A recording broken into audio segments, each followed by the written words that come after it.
97 और 98। तो पहले हम लोग देख लेते हैं कि ट्रिप सर्किट का कनेक्शन कैसे करना है। तो दोस्तों हमारा जो 95 टर्मिनल है और 96 टर्मिनल है, ये दो टर्मिनल का यूज हम लोग सर्किट को ट्रिप करने के लिए करते हैं। ये दोनों 95 एंड 96 टर्मिनल एनसी टर्मिनल है।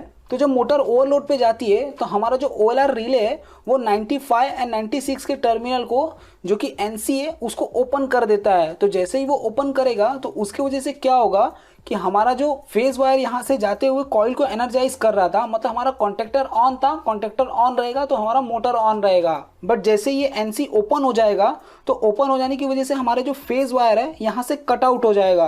तो कट आउट हो जाने की वजह से क्या होगा कि हमारा मोटर ऑफ हो जाएगा। उसी सेम कंडीशन में हमारा जो 97 और 98 टर्मिनल है वो, जो कि एनो है, मतलब नॉर्मल कंडीशन में वो ओपन रहता है, उस कंडीशन में जब ट्रिप होगा तो वो क्लोज हो जाएगा।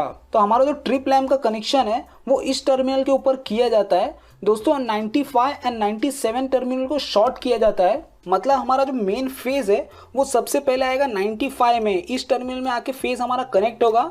ये जो टर्मिनल है यहाँ से हमारी स्टॉप बटन को जाएगा और ये जो 97 टर्मिनल है इस दो टर्मिनल को हम लोग शॉर्ट कर देंगे और ये जो 98 टर्मिनल है यहाँ से हमारे ट्रिप लैम्प को कनेक्शन जाएगा।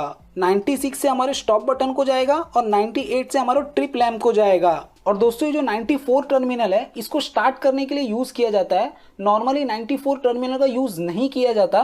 दोस्तों इस कंट्रोलिंग टर्मिनल का पूरे कनेक्शन का वीडियो मैं आने वाले टाइम में बनाऊंगा, तो वो चीज़ जानने के लिए मेरे चैनल को सब्सक्राइब कीजिए और बेल आइकन को दबा दीजिए, जिससे कि आप लोग को उस वीडियो का अपडेट मिल जाएगा।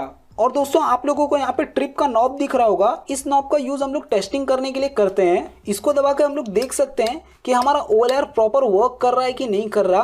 तो टेस्टिंग के टाइम पे हम लोग ट्रिप कंडीशन क्रिएट करते हैं इसको दबा करके।